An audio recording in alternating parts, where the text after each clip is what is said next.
While we have already discussed how Sonic Robo Blast 2 is really nailed translating the classic era of Sonic into 3D character-wise, I personally believe that they have been less successful when it comes to their stages.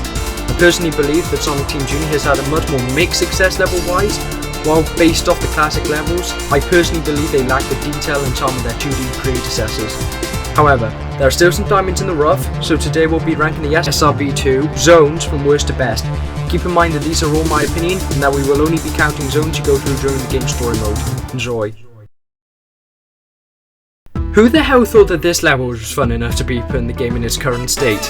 This is the only zone in the entire game to be relegated to one act, and for good reason. It's a real bad time. Red Volcano's entire gimmick that is absolutely covered in lava that instantly destroys your rings, and considering most of these lakes are huge and underneath difficult platforming, can be real hard to get out. Just to further rub salt into the wound, they then decided to create the Terabytes, a bandit designed to drop you into these massive seas of lava with little way to escape. Not against difficult levels, especially considering this is towards the end of the game, this just feels unfair. If I was to give an improvement for this level, I believe it would lower the pain of falling into this lava a little if your ring slowly sank, rather than instantly be destroyed, giving you more time to escape the death pit. This lava practically single-handedly makes me think this is the worst level in the game simply because of how much punishing it makes the zone, and how much of a slog it is to complete. It's almost good that it's not yet fully implemented, you have to deal with 2 more levels of suffering. While Red Volcano Zone is far and away worse than any other level, that doesn't mean that the rest of the zones are all masterpieces. Far from it, in fact, as Egg Rock clearly shows. Another sword zone, this time with only 2 acts, Egg Rock is the final standard area in the game, as Black Core is more of a boss rush than an actual level. While Egg Rock is certainly a lot more tolerable throughout than Red Volcano, there's still plenty of annoying traps and obstacles that require practically pixel perfect timing to get through unscathed. Sadly, the zone is also scientifically accurate, as Sonic suffocates in space. This causes multiple areas where it feels you need to already know the level route the first time through, due to how quickly Sonic dies. This can really feel like an unfair stage the first few times, especially with a nasty trick at the end of Act 2 where you can fall back to the very start of the level if you go the wrong direction. However, much of these nasty tricks are somewhat excused by their zone's placement as the penultimate zone, meaning the level should be somewhat difficult, and it can be fun to run through after coming back with more skill. Want to scare a Sonic fan? Get up real close to them and whisper water level in their ear. See their face contort as they remember the horror of the drowning music and Sonic Team's weird insistence to put the most difficult platforming in the game in an area where you have to account for completely different physics. Luckily, Deep Sea Zone doesn't quite generate the sheer disgust as some other water levels I can mention, due to an ample amount of air bubbles and a good ratio of water to land gameplay. Sadly, my crappy laptop doesn't gain any joy from my happiness, and so decided to create its own special type of problem: lag. Having a level run multiple complex animations, load hundreds of sprites, and 2 sets of physics at once is too much for my poor Lenovo to cope with, and this all causes any gameplay in this area to slow to a mind-numbing crawl as frames disappear into the aether. The worst offender of this is the waterfall in the first act, and it's almost impossible to complete this area as Sonic because the game slows to about 3 FPS.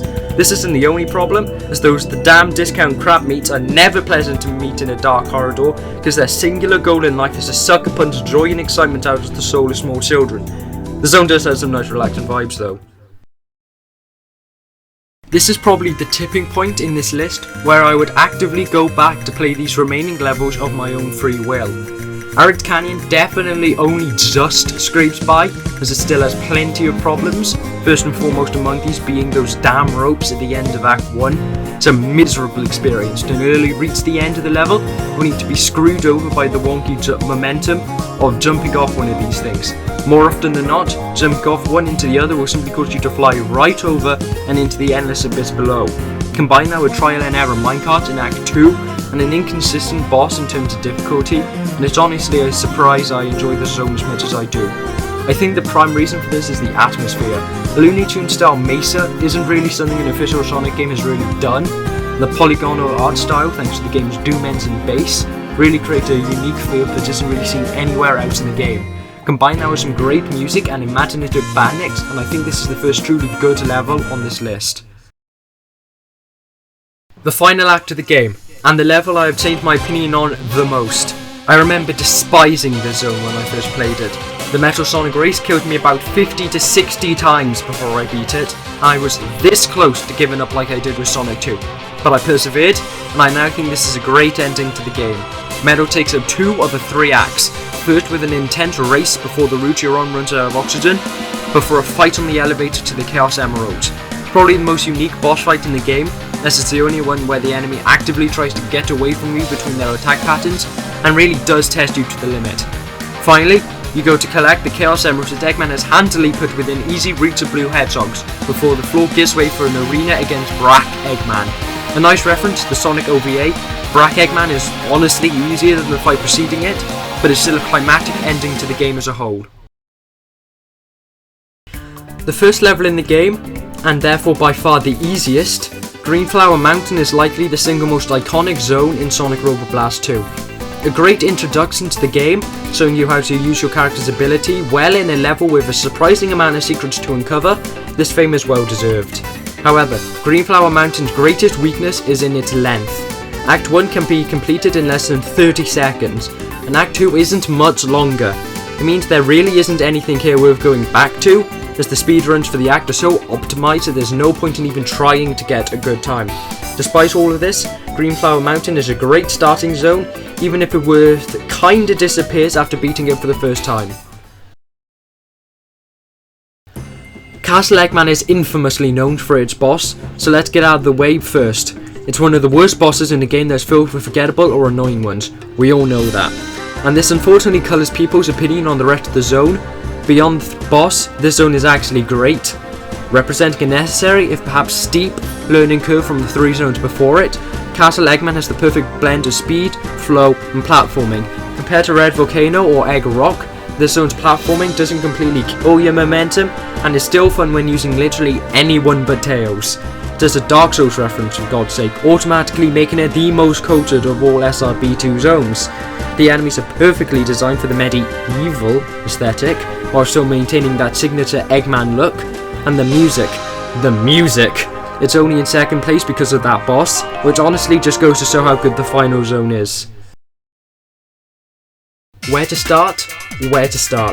Techno Hill instantly gives nostalgia for another classic chemical-based plant, but manages to stand on its own with the genius invention of fun water, or slime. It doesn't really ever explain what it is. Finally, a Sonic level where I actively want to be near the water. While the bandits are perhaps not as well themed as, say, Castle Eggman, they still get the job done. And the backgrounds, continuing the tradition of Eggman building cities in his factories, the backgrounds of Techno Hill give off the 90s feel of a zone like Casino Night or Carnival Night. Wow, classic Sonic 2 really liked nighttime. The music fits the stage like a glove, the boss is good for Sonic Robo Blast 2 standards, it's really fun to speedrun, and it lasts the perfect amount of time while still being filled with secrets and extra routes. A real 10 out of 10 level. Sonic Team wishes it could make a level this good.